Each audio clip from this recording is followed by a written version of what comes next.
You should never take information from an informant. You should keep distance from the informant at all times. And that's putting it for the media. That's the friendly way of putting it. His manager is a snitch, terrorist, rat. And that's it. I could go into heavy detail, and I will. And I will go into heavy detail. He was pulled off of a flight going from Cairo, Egypt, to New York City on September 11, 2001. He was caught with 5 passports in his possession. He turned informant and turned on the people that he was working with. He is I don't even know how that man is in this country. We're all facing, I'm sure everyone here, the Irish people, are facing all this immigration stuff on the way over. My own people are facing it, my family. It's getting stopped at the airport and this and that. And then you've got this man with such a crazy background, Ali Abdelaziz, and he's rocking around free. It begs belief, to be honest, but hey, don't ever take information from an informant, and that's what that man is doing. He's a rat bastard, and I'm gonna get him on Saturday night. Shut your mouth, Ali Abdelaziz, mad terrorist, terrorist snitch. Ali. I know a lot about you as well, you mad rat. How's Noah? How's Noah, huh? Yeah, shut your mouth. Never speak about me. Fuck you.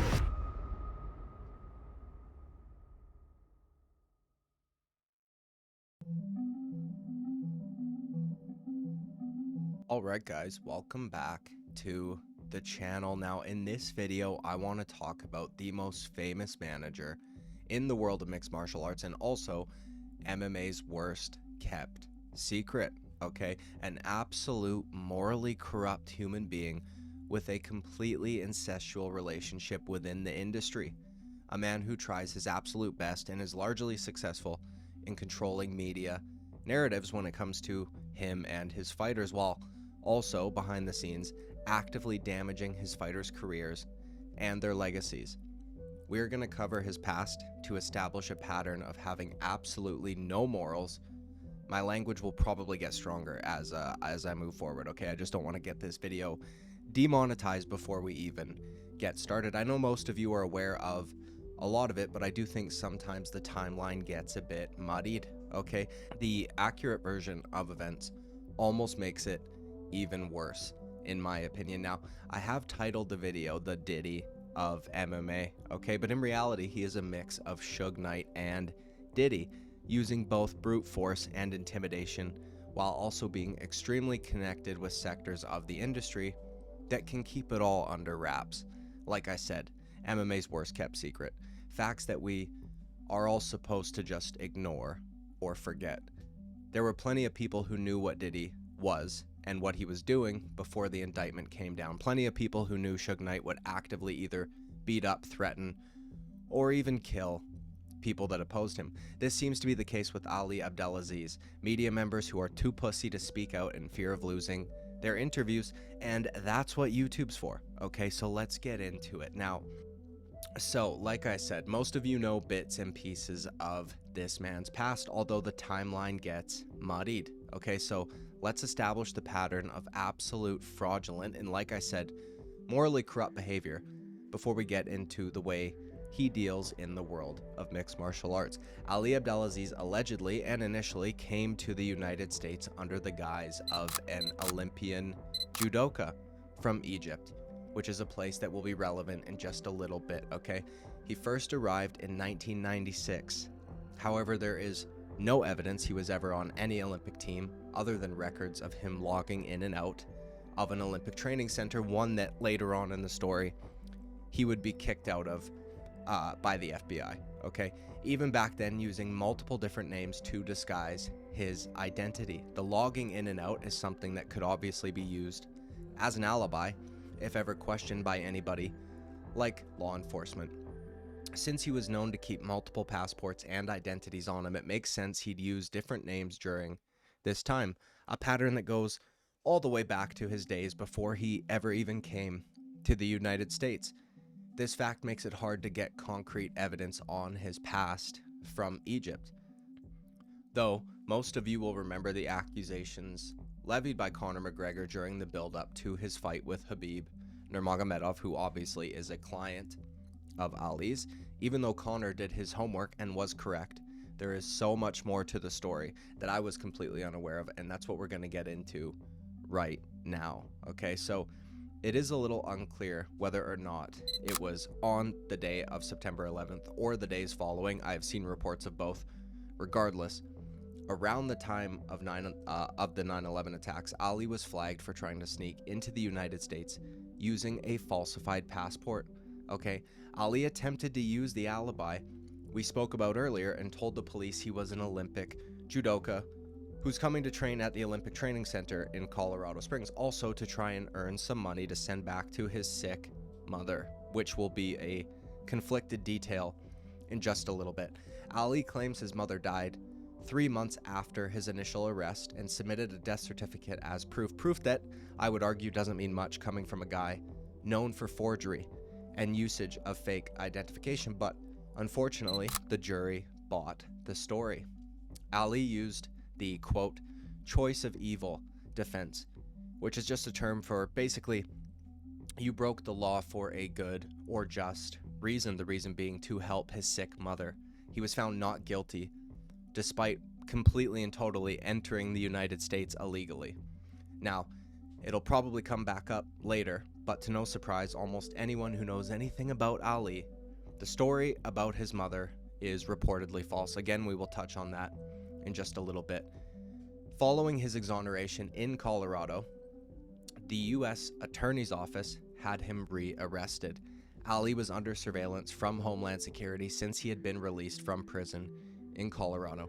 During that time, he was photographed multiple times and known to hang around with multiple members from the suspected terrorist organization called the Muslims of America, or MOA for short. Now, Ali claims he had befriended these people without the knowledge or context of them all being a part of this extremist group. He claims he would teach them martial arts, how to speak and read Arabic, as well as the Quran, which makes what he would go on to do so much worse, in my opinion. Anytime you hear anyone associated with this absolute fucking scumbag talking about morals, or being a good person, or being humble or loyal, or calling anybody else out on their behavior, just know it essentially means absolutely fucking nothing, okay? Because every single one of them are perfectly fine and content with the horrible and atrocious things Ali Abdelaziz has done.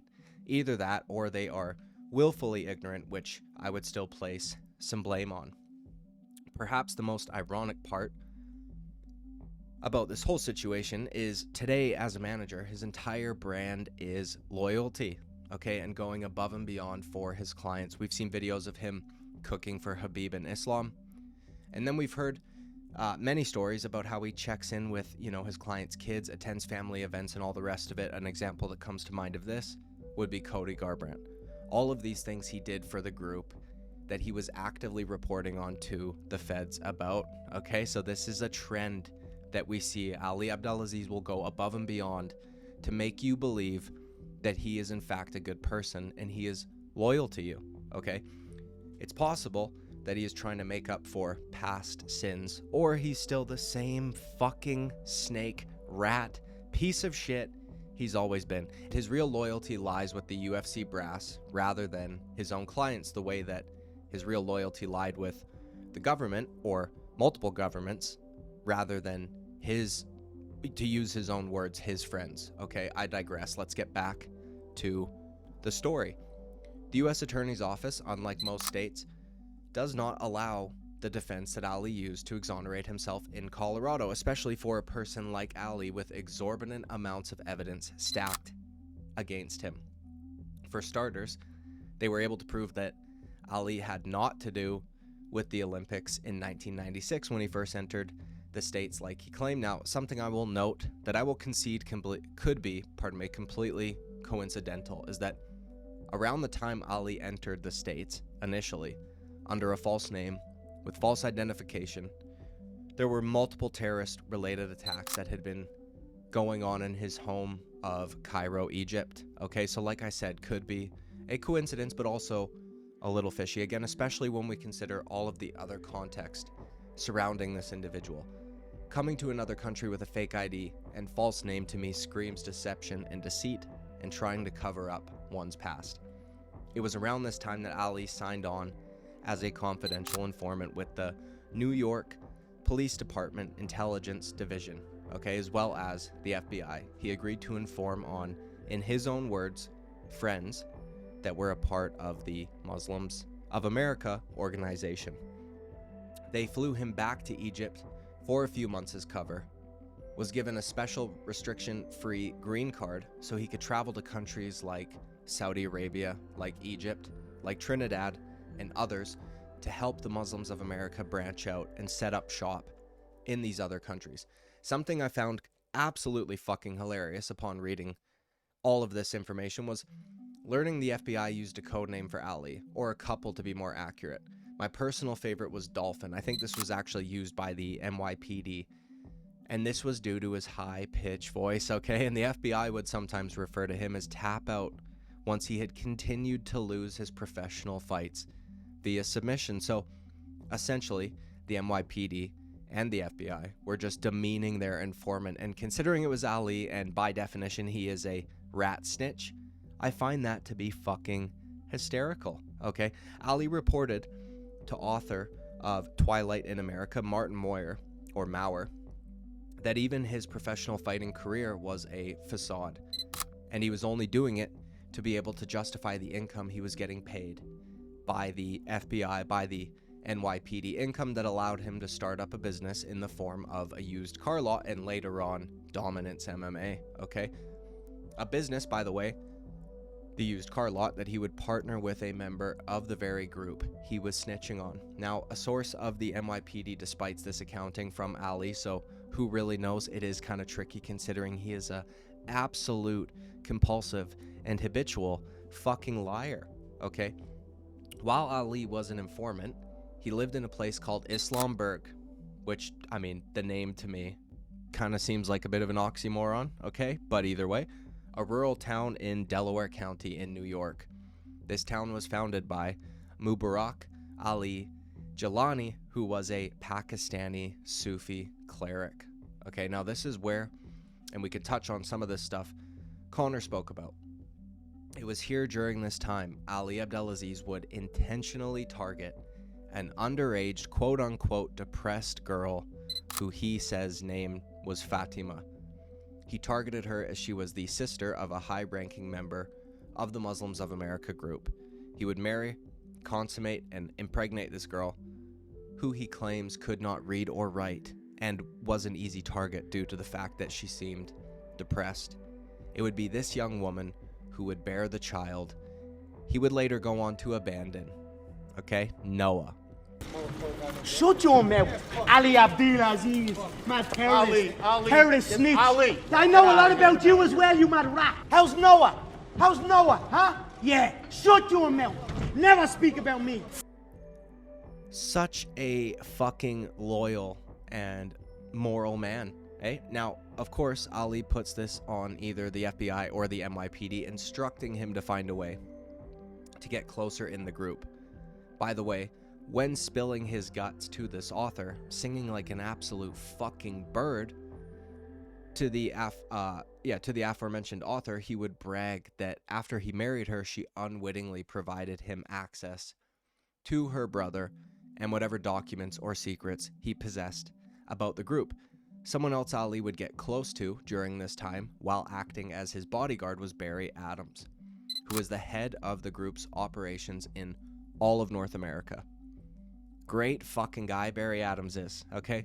Along with his buddy, Wali Muhammad, the two of them were arrested and convicted for planning a bombing that would have taken place in Toronto the year of 1994 and was estimated to have the potential to kill around 4,500 people if carried out successfully. There was intel that was released during the trial that Barry Adams was linked to Jamaat al-Fuqra, another wonderful organization, okay? That was sarcasm, if you couldn't pick that up. It's a Pakistani-based terrorist group that until this point wasn't actually concretely linked to the Muslims of America. A group that is potentially connected to the kidnapping and the beheading of a journalist, Daniel Pearl, who was on his way to meet with the leader of the Muslims of America. So for certain, it seems these two groups were connected in some way, shape, or form. Other notable ties to these organizations Ali was a part of are John Allen Muhammad and Lee Boyd Malvo, serial killers who carried out a series of sniper killings in DC in 2002. These two would practice combat training and target shooting at the Muslims of America, Virginia compound, a location that Ali Abdelaziz had actually trained people at during his time as an informant from about 2002 to 2010. Either way, let's get back to Barry Adams and Wali Muhammad. These two men served their sentence of 12 years. They were deported back to Trinidad, and guess who picked them up from the fucking airport? Okay? Ali Abdelaziz. So when you hear accusations from people like Connor or whoever of terrorism or links to terrorism, and then you hear some fat retarded YouTuber write it off as Islamophobia, just know that that is not the case. These are all legitimate, well-known terrorists. And then you might also be thinking, well, he was snitching on them though, right? We're gonna get back to that in just a little bit now. Okay, now, something that I found interesting was that Barry Adams referred to Ali Abdelaziz as the Jackal. It was a nickname that was given to him, and apparently this is a way to pay homage to a famous terrorist named Alik Ramirez, okay, who was a Muslim convert, shared that very same nickname, and one who claimed responsibility for over 1,500 murders. So it really makes you wonder why Ali Abdelaziz was given such a prolific nickname, okay, one shared with an individual like that. Ali Abdelaziz was eventually let go by the FBI as an informant because he failed 2 polygraph tests after it was suspected he may have been acting as a double agent. So this is what I was talking about when I said if people try to make the argument, well, he was snitching on these people anyways, it's not like he was actually a part of it. Turns out that wasn't really the case. The NYPD argued with the FBI agent that was administering the test. They terminated it after the results came back deceptive. I guess the NYPD took a little bit longer to catch on to what an absolute lying scumfuck piece of shit this guy really was, okay? They eventually cut him off as an informant in 2010 when he took a trip to the UAE for a UFC event, a trip that he did not get permission from the NYPD to go on, which is actually an interesting story on its own. He was at the time from about mid-2008 training at Renzo Gracie's academy.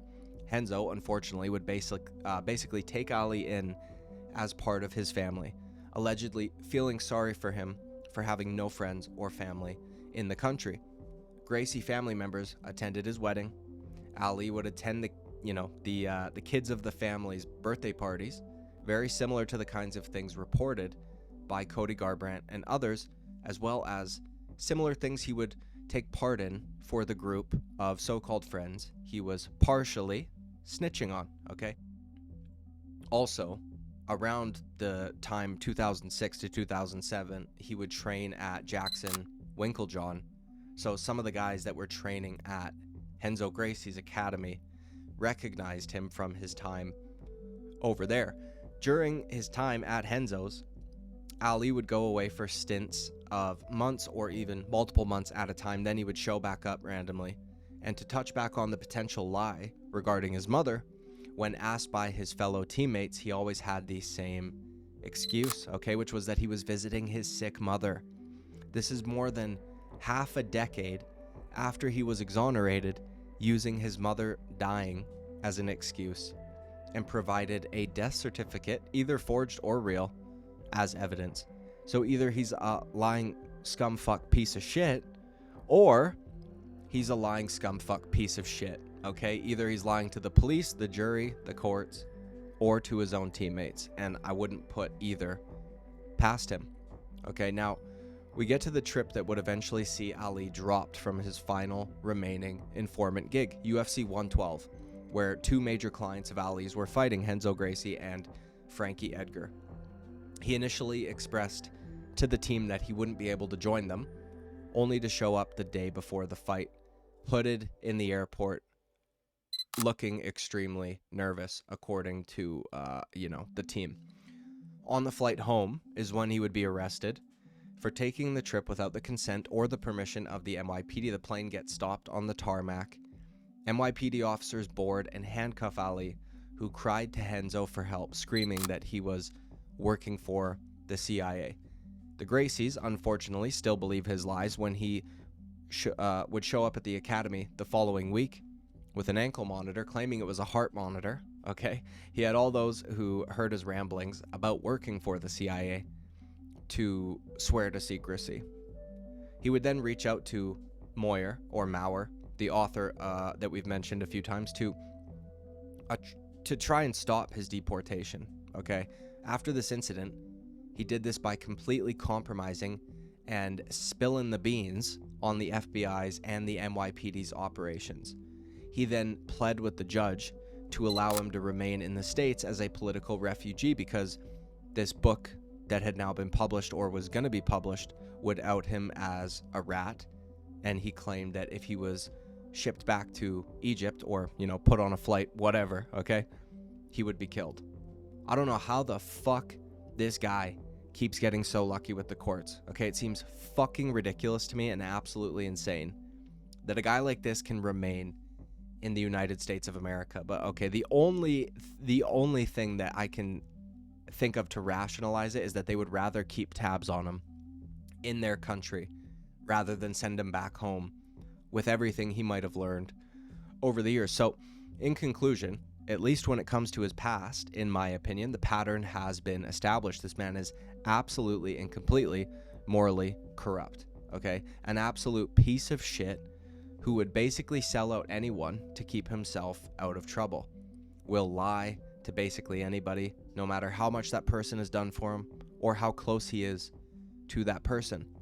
The kind of guy who would impregnate an underage girl to get closer to her brother and then abandon both her and his child when he would be outed as a snitch, okay? With all this context, it makes his dealings in the world of mixed martial arts, to me at least, come off a lot more sinister, okay? And in moments where one might claim incompetence, I have a hard time giving that kind of grace to a guy like this one. So I do apologize, okay, for spending so much time on his past before he kind of enters the world of managing fighters in mixed martial arts, but I for one found it quite interesting. I didn't know most of what I shared with you guys in this video, and I think it's important context to help people who defend this man understand who he truly is. I, like most of you, probably know or knew the outlines of his past,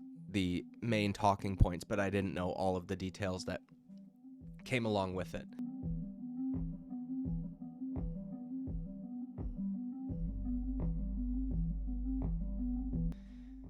Okay, so before we delve into the many conflicts of interest and instances of mismanagement done by Ali Abdelaziz in the UFC, I want to do just a tad more pattern establishing, okay, to show that his corruptedness isn't just from his time as a terrorist, but also exists in the world of mixed martial arts. During Ali's time at the World Series of Fighting, which is now the PFL, they found themselves under investigation by the Nevada State Athletic Commission over a number of things, but mainly a cover-up of an extremely incestuous relationship of a vice president of the organization as well as a matchmaker who was also acting as fighters' managers, and that was Ali Abdelaziz. Also, I've heard from an off-the-record source that I deem to be quite reliable that there were a lot of rumors and rumblings regarding Ali and gambling on the fights, that he not only had a hand in matchmaking, but also oftentimes would do so in a way to give serious stylistic opportunities and advantages to the fighters he was actively managing. Okay, this investigation caused Ali to depart from his role as a matchmaker and the executive vice president of the World Series of Fighting, and eventually the World Series of Fighting would vote to remove Ali from the board of directors over this scandal, which is obviously just a pathetic attempt to save face, as they had to have been aware of this conflict of interest and they just allowed it to go on, okay? But then some even more fuckery took place. the man who initiated the vote to remove Ali from the board of directors, was forced to resign by an investor of the promotion by the name of Bruce Dyfick, I think. Okay, I hope I pronounced that correctly, with the threat that if he didn't resign, NBC would no longer broadcast their events. He even supplied a letter from NBC executives to back this statement up. When Bruce returned to the board with that letter, he also informed the board that Ali Abdelaziz wouldn't be going fucking anywhere, okay? Despite all the evidence of corruption from Ali. There's been a whole bunch of other shit, or there was a whole bunch of other shit that goes along to this story that I don't really find interesting or all that relevant.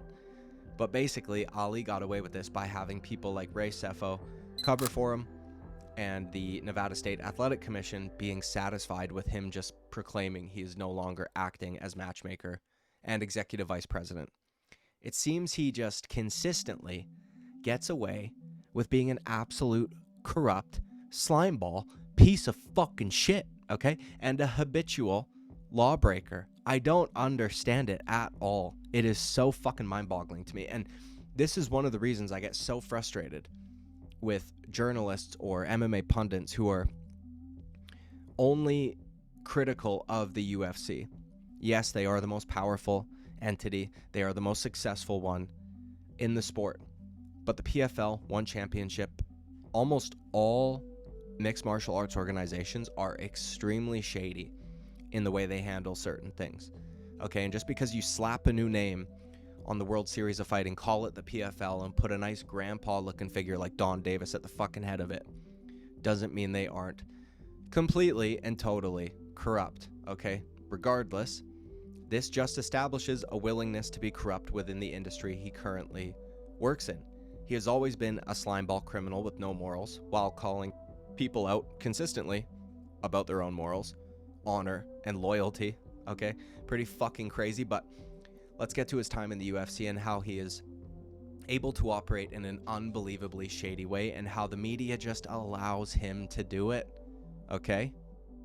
And again, just to reiterate, this is why I refer to him in the thumbnail, at the very least, as the Diddy of MMA, okay? He is MMA's worst kept secret. Everyone knows he is a disgusting, slimy, terrorist fucking rat, the man is. He's an absolute fucking snitch of a thing, and for whatever fucking reason, aside from fans in YouTube comment sections, nobody brings it up.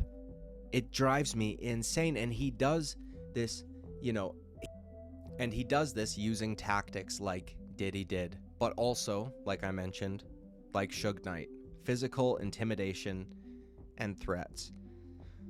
I feel like most MMA fans know about some of this shit, but either we just forget or we've gotten over it, or it's just completely and totally fucking normalized. Then you see people freaking the fuck out when Khabib gets asked to get off a flight after arguing with a flight attendant over a very simple request, okay? Like, I'm gonna be honest, I don't know how any of Ali Abdelaziz's clients get on a fucking flight. They are all directly linked to a fucking terrorist, okay? Do you understand what I'm saying to you? The guy was a terrorist and affiliated with terrorists. He fled his country of Egypt when there were terrorist attacks going on with a fake passport and shit. Like, this guy, it's fucking mind-boggling to me, okay? What the fuck?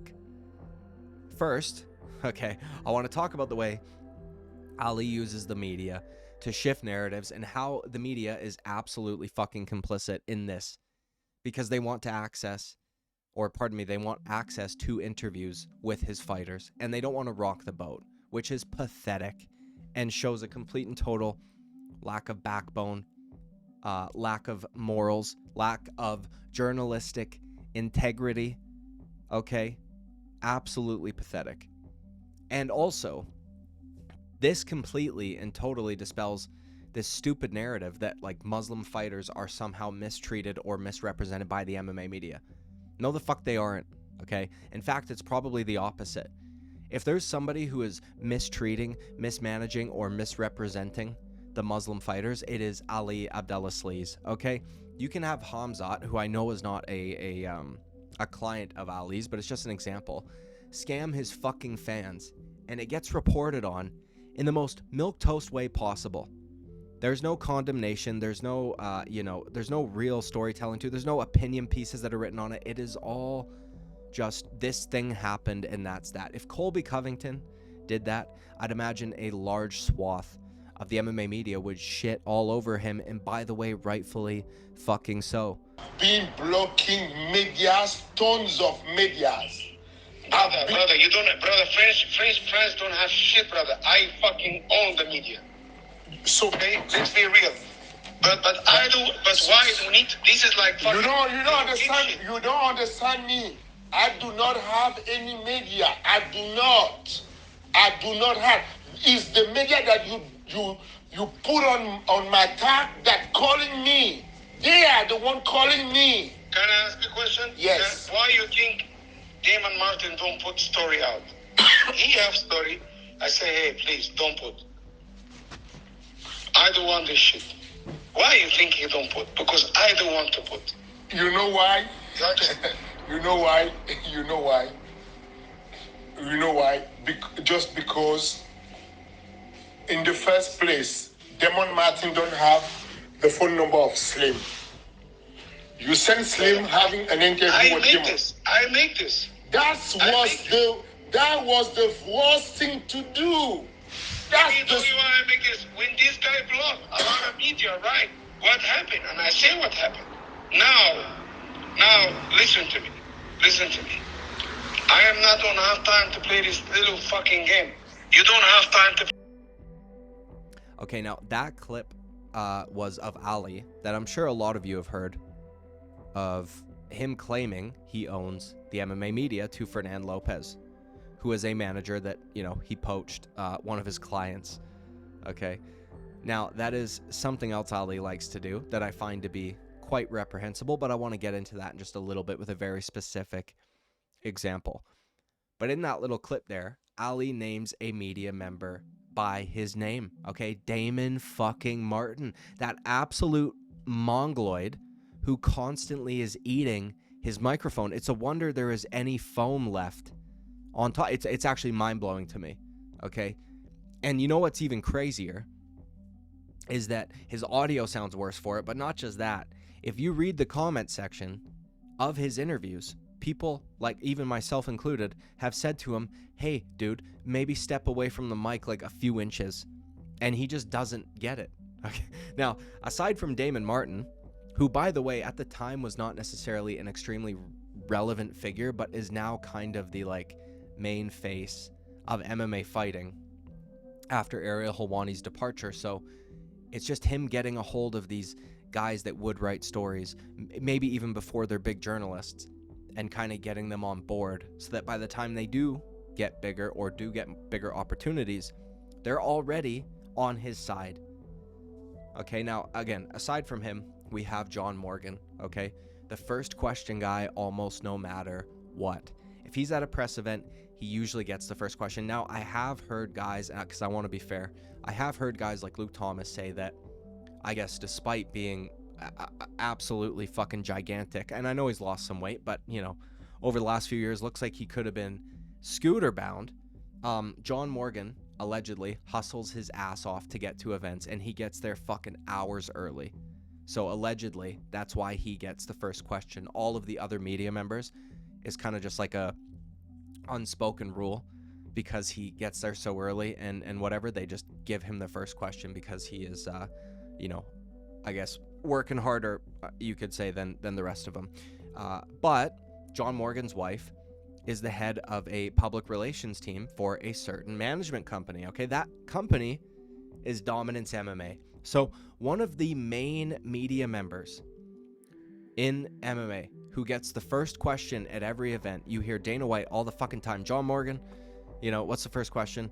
It's like he's a pretty big, and I guess that's a double entendre, a pretty large figure in the space of MMA media. His wife works for one of the biggest management companies within the sport. Not just works for them, she's the head of their fucking PR team. Do you think John Morgan would ever report something negatively on his wife's place of employment? Okay, that seems fucking insane. And it makes sense when you look at the news John Morgan gets to break, or the interviews that John Morgan gets. This is 100% a conflict of interest, and John Morgan is completely de-incentivized from reporting anything that could be negative about Ali's fighters. And to call yourself a journalist while having your wife be the head of a public relations team for a company you are supposed to be reporting on without bias is fucking insane. Also, John Morgan, even if he did have a backbone, knows that if he says anything negative about Ali's fighters, he will lose his shit, and John Morgan will lose all access to his fighters. Okay? Now, aside from those two relationships, we have other major media figures within the sport who, in my opinion, are completely compromised and will most likely not report anything negative on Dominance MMA fighters, and also will report certain events with a certain spin on it if Ali asks them to do so. Okay? I spoke to a source, again, one that I deem to be very credible, very reliable, off the record, and asked about this phenomenon. And I was directed to the night of January 18th, okay, where we witnessed Merab Dvalishvili not only break George St. Pierre's takedown record for a fight, but defeat Umar Nurmagomedov. I was directed to particular pictures that were posted by certain media members, basically all within a minute of each other. Okay, that picture was of Umar Nurmagomedov's seemingly broken hand. Now, every media member I found had uploaded this picture to their Twitter or their Instagram at either 9:59 or 10 p.m. on the fucking nose, okay, on the dot. So they were all sent a picture at the exact same time. They all uploaded it at the exact same time. Just a coincidence, eh? Or fucking not. Okay, to me it seems as though Ali has particular media members he knows do his bidding, help spin narratives, and he sent it to all of them with the hopes, or even giving instructions to upload it in an attempt to put out a narrative that the reason Umar lost was because of this injury he sustained during the fight, or just, to get people's minds off the fact that he did just lose and were feeling sorry for his injury rather than the fact that he lost, and maybe even, who knows, like clamoring for a rematch because, if it had not been for that injury, maybe we would have got a different fight entirely. Every one of them that posted that said almost the exact same thing with the message, courtesy of Dominance MMA, at the end of the caption. People like Aaron Bronstetter, Kevin Iole, fucking Damon Martin was one of them as well. There was, all these guys are compromised, in my opinion, okay? And it's fucking pathetic. I hate seeing, this drives me insane, bro. People forget, man, Kevin Iole getting all this credit and praise because he asked Dana White about the John Jones pound-for-pound debate. Bro, fuck off. This guy is the same guy that fucking screeched and screamed at Dana, "Are you a doctor? Are you a doctor?" over Dana White not forcing his staff or his fighters to get the COVID shots, okay? This guy's fucking pathetic. And I don't even know why, at this point, Dana still gives him access. And it also kind of defeats the argument that Dana only keeps around guys that are going to lick his nuts. Kevin Iole is a annoying motherfucker, okay? If he was going to get rid of anybody, it'd be him. But now we see him get all this praise about the John Jones situation, and people just ignore this kind of shit, okay?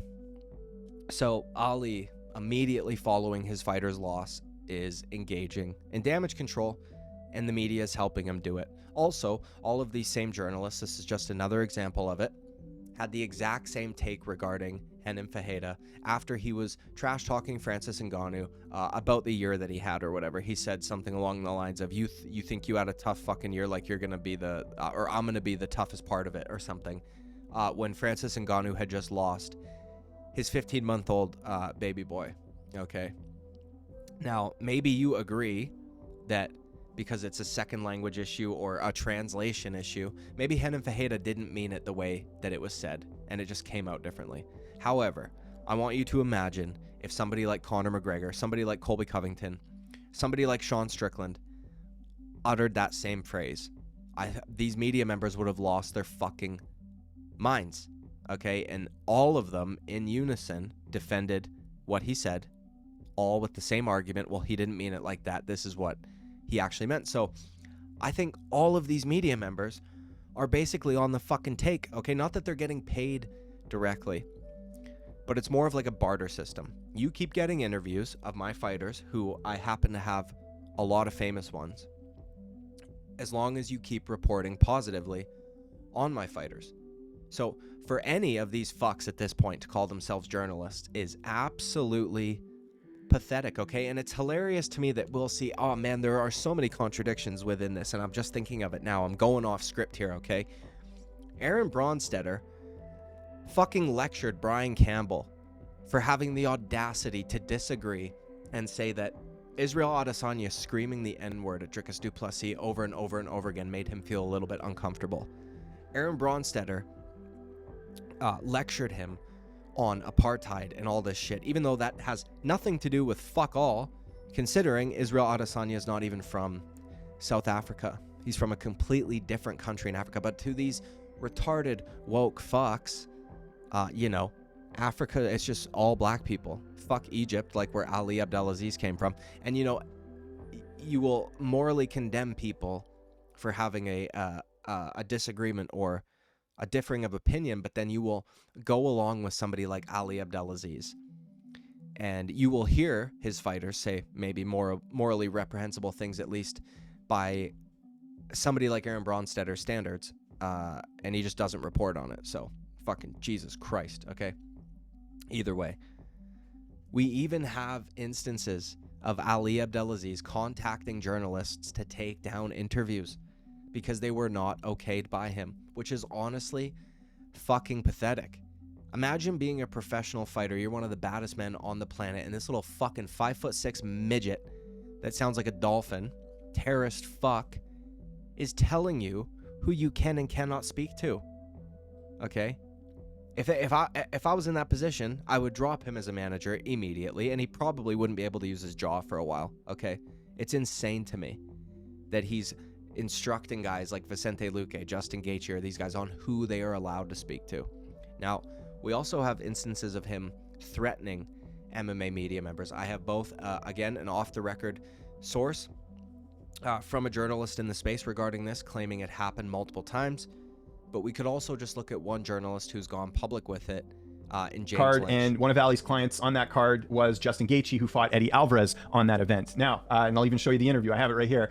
This is how long ago it was. So I'm interviewing Justin Gaethje. Now, just before this interview, you can see there, I'm interviewing Gaethje. I'm right there. Just before I'm about to do this interview, because basically how they used to do media day was they used to have all the fighters sit on chairs and you would line up and interview the fighter. So Gaethje walks into the media room. I'm like, I'm going to grab him because everyone was lining up for Max Holloway. And so I go to line up with Gaethje, and who's right behind him? Ali. So he does not look happy. And I'm like, okay, whatever. And so Gaethje ends up, coming there, and I just asked him politely. I said, hey man, would you mind standing for this? Because I'm going to be on camera with you.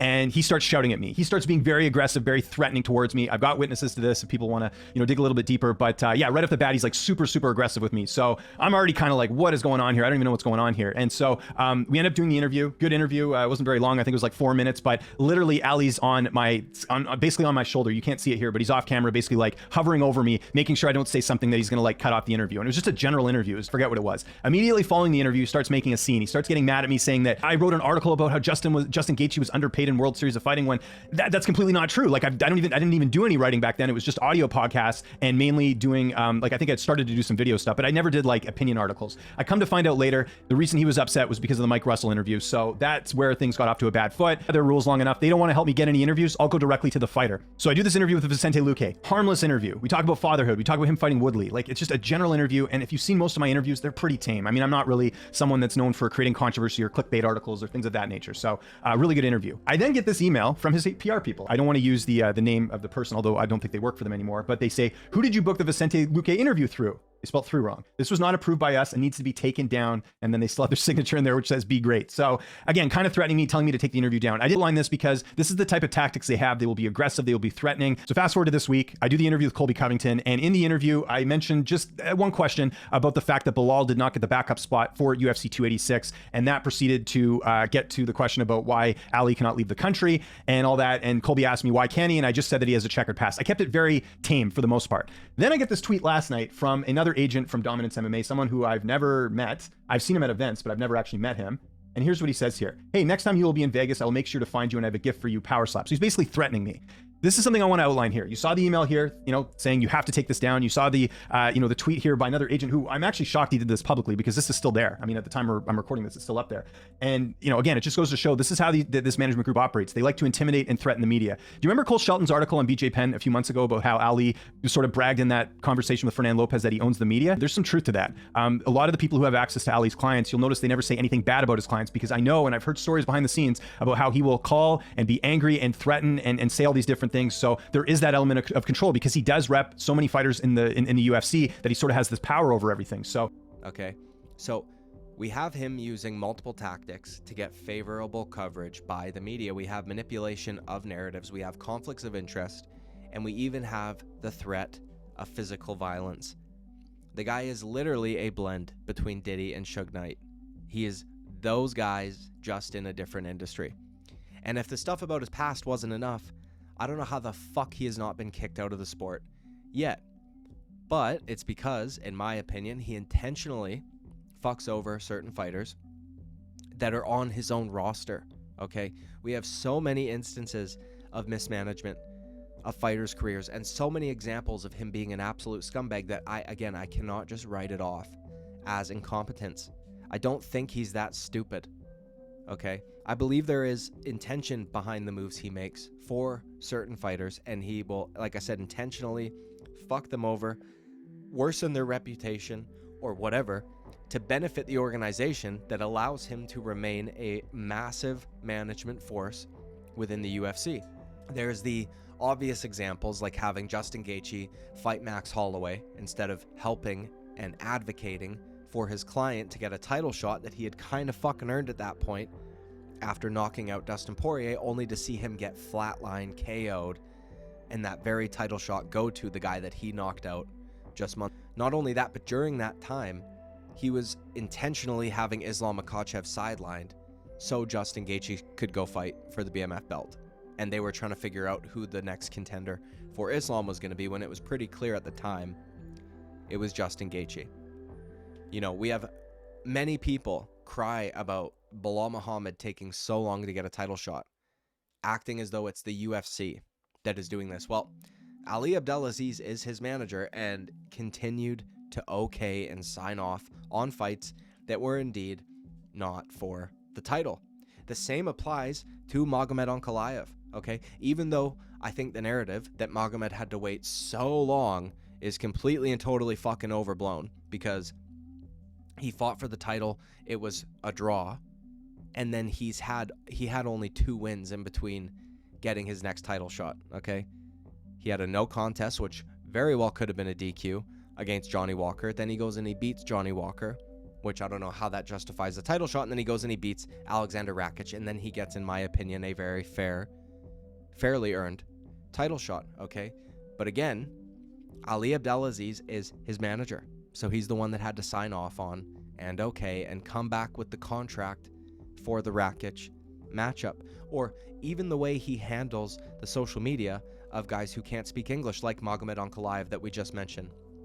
Their whole brand, these guys, these Dagestani Muslim characters, okay, is supposed to be about humbleness and being quiet and not caring about trash talking and just fighting and all this shit. That's like their whole fucking brand. Yet, if you were to read their Twitter, you'd get a completely different story. And everyone knows it's Ali. Magomed Ankalaev even said it was not him writing on his own Twitter, yet almost every single MMA media outlet reports it as though it is in fact guys like Magomed Ankalaev trash talking with almost perfect English, okay, on his Twitter. Then you've got things like just the straight up retardation of leaking Vicente Luque's tax info, okay? You've got him making a statement like Kayla Harrison is Ronda Rousey on steroids, when Kayla Harrison has been accused of steroids almost her entire career.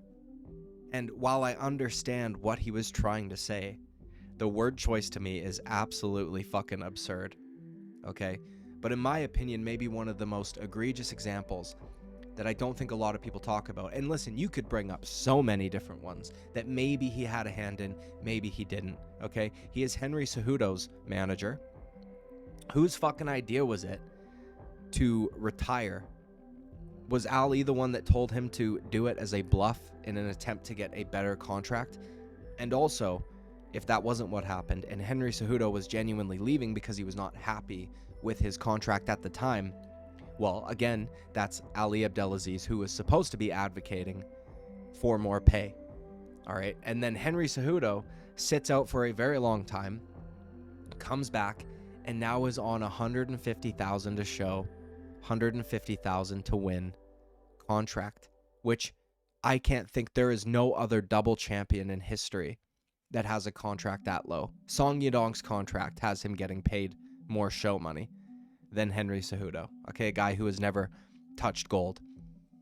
Again, in my opinion, one of the most egregious examples that I don't think a lot of people talk about, that has multiple aspects to some of the stuff we just spoke about tied into it, is Kevin Lee. Okay, and shout out to the video, The Duality of Ali Abdelaziz by MMA for bringing this up in the way that he did.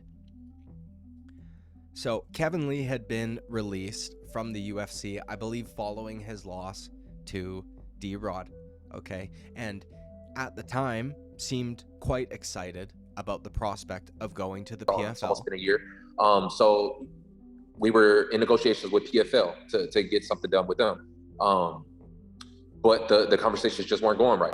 Ali comes by and he helped me get the Eagle deal, right, with Ali. That's the one that we went to negotiate the Eagle deal, and for me to negotiate my way out of this Eagle deal or let me go with somewhere else, I was speaking with Ali, and we just continued those conversations on until he ends up becoming my manager. When did you inform Markel that you were going to make this move? About a month ago, almost. So you end up going with Ali then. So what is the latest now? How did that change the conversations that were going on with PFL? It changed him a lot. You know, he's got deeper relationships with him, right? So it sounds like things are progressing pretty well with PFL. Was there any talk with the UFC going back? Is that something that can be repaired? Is that something that's a possibility, or do you think that's behind you now? That's been floated out there a few times, and I have thought about it, but I'm not putting no energy towards it, to be honest with you. I feel like there's so many opportunities in this sport, and there's a big opportunity now with PFL. You know, you can't look at anybody who's unsigned from the UFC that has my record, has fought the people that I've fought, and has my age and my upside to me either. So I would almost be hurting my leverage if I was just to straight go back with the UFC right now. So it's something I'm kind of interested, but it would have to be the right offer. It had to be the right fight. It had to be something other than just to say I'm a UFC fighter. I've been there and done that. That doesn't do that much for me, right? $1 million sounds a whole lot better. To attempt winning the tournament, which would grant him $1 million grand prize. Now, I want to just clear this up because I feel a lot of people are not aware and they misunderstand the PFL's pay structure. A lot of people point to this as how, you know, an example of like, oh, the UFC could actually pay more. Now, you have to fight a gang of fucking times to maybe get the opportunity to fight for that, but also you do not get an extra $1 million for winning the tournament. Okay, you get a top up to $1 million. So are you, if you are someone with name value to an extent, at the time, like a Kayla Harrison who was over at the PFL, or if Kevin Lee was to get signed, and you're making more show money in the first place, technically you get a smaller bonus amount to hit that $1 million mark than an opponent making less show money. Okay, but either way, it was Kevin Lee's first choice. He was talking about how, you know, I've been there, done that. I don't necessarily want to go back to the UFC unless the contract's right, unless the name's right, unless all the circumstances are right. And he wanted to try the PFL. That was his number one choice. Okay. And then he left his manager, Markel, for Ali Abdelaziz, which, again, I don't know why the fuck you would make that move. You would just opt out for... You just leave your manager, your longtime manager, and, you know, you prefer to have some rat fucking snitch do it for you. It's insane to me. But either way, There's a reason guys like Ali might be able to get you a deal faster than other managers, okay? Because he isn't fighting for you. He isn't advocating for your money. He just wants to make a deal to keep his image up and the appearance of being this fucking guru of a manager that he just isn't. And this is why, actually, it oftentimes gets glossed over, but I think it's commendable for guys like Sean O'Malley to say, fuck that, I don't want a manager. Because he is obviously well aware of how absolutely disgustingly shady a lot of these guys are, and he just negotiates for himself. And I think that's much better. And then you don't put yourself in compromising situations like going and hanging out with Kadyrov and his kids, okay, and having to let his son beat you up or whatever. But either way, when Kevin Lee left his manager for Ali, after expressing, like I said, he wasn't necessarily interested in going back to the UFC, and his first choice would have to be the PFL because he wanted a chance to fight for the grand prize. Very shortly after going over to Ali, Kevin Lee gets signed to fight in the UFC, okay, against Rinat Fakhretdinov, a guy with quite a bit of hype on him and an opponent that the vast majority of people thought would absolutely fucking destroy Kevin Lee. And that is exactly what happened. So Kevin Lee went from being excited about a potential PFL run, where I think he would have succeeded much more than in the UFC, okay? Because despite what some fans who feign their hardcoreness, okay, would make you believe, the PFL absolutely has lesser competition. That's just a fact. Oliver Aubin Mercier was very good, okay? I don't think he would have ever became a champion in the UFC. He went over, won the $1 million prize. Rory McDonald did not become a champion in the UFC, was able to do so in Bellator, was also able to, like, you know what I mean? A lot of these guys that end up winning over there. Impa Kasanganay almost won against Johnny fucking Eblin, okay? Impa Kasanganay in the UFC is known as being Joaquin Buckley's postered boy.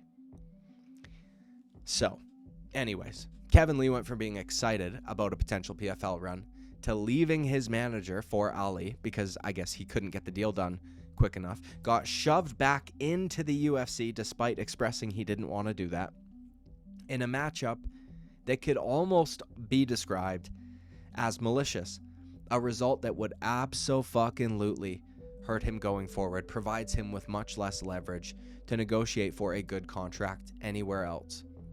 We saw Kevin Lee fight one more time in an organization called Lights Out Championship, so by the looks of it, not even the PFL wanted Kevin Lee after that.